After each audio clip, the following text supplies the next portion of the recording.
Hello students, आज हम laws of motion chapter के न्यूमेरिकल सॉल्व करेंगे। तो एक न्यूमेरिकल है ये आपका, the motion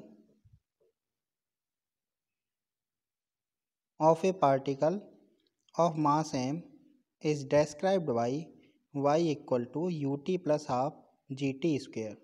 find the force acting on the particle.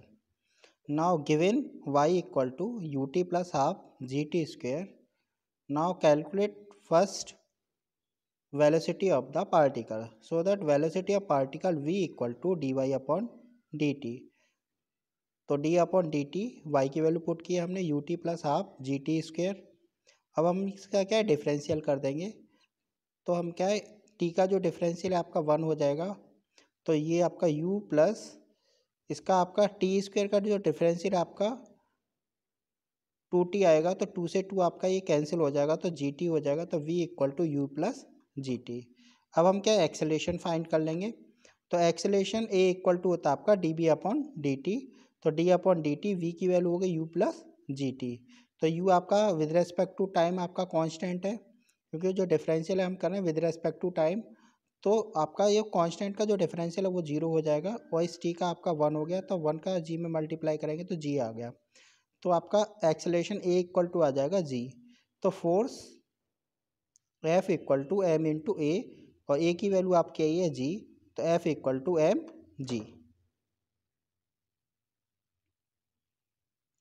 Now next question, a bullet of mass 0.04 kg moving with a speed of 90 meter per second enters a heavy wooden block and is stopped after a distance of 60 centimeter.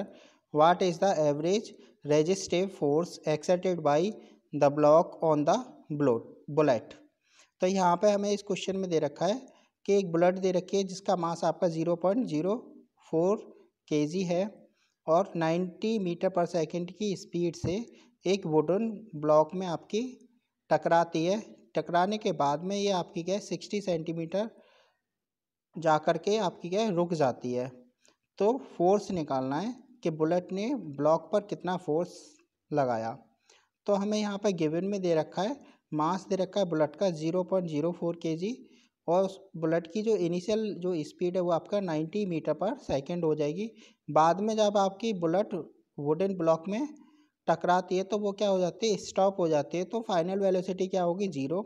और कितनी distance travel करके stop होती है 60 centimetre. 60 centimetre को हम क्या है metre में कन्वर्ट कर लेंगे तो यह हो जाएगा आपका 0.6 मीटर।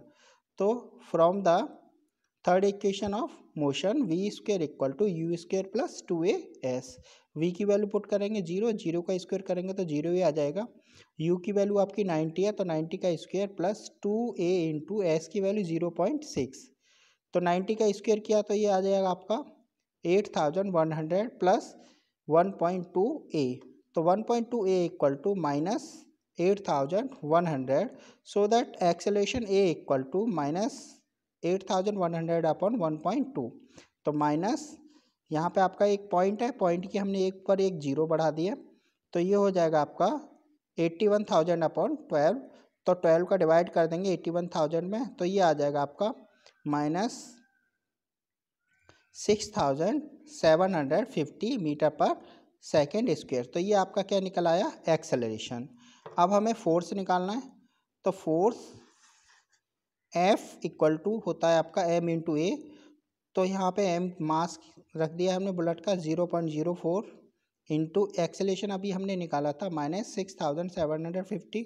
दोनों का जब मल्टीप्लाई करेंगे तो ये आ जाएगा आपका माइनस 270 न्यूटन। तो force on the block by the bullet is minus 270 Newton.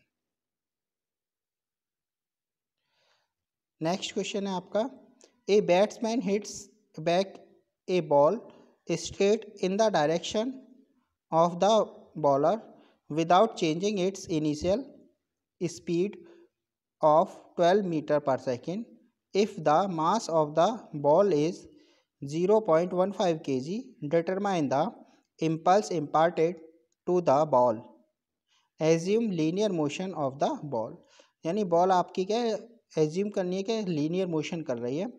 तो यहाँ पे हमें दे रखा है कि इनिशियल वेलोसिटी आपकी बॉल की कितनी है 12 मीटर पर सेकेंड, और जो फाइनल वेलोसिटी आपकी क्या है टकरा के जो लौट के है तो वो हो जाएगी आपकी -12 मीटर पर सेकेंड।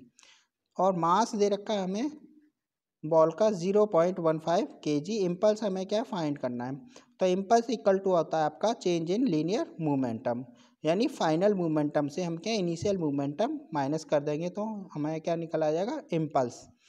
तो हमारा क्या फाइनल जो आपका मोमेंटम है वो आपका है एम इंटू वी, और जो इनिशियल है हो जाएगा आपका -mu। तो यहाँ पे आपका m कॉमन आ जाएगा तो m into V minus U. अब हम क्या वैल्यू पुट कर देंगे, m की वैल्यू 0.15 और v की वैल्यू है -12 और ये -12, तो ये आपका -24 हो जाएगा। तो ये 0.15 इंटू 24 मल्टीप्लाई कर लेंगे तो ये आ जाएगा -3.6 न्यूटन इंटू सेकेंड।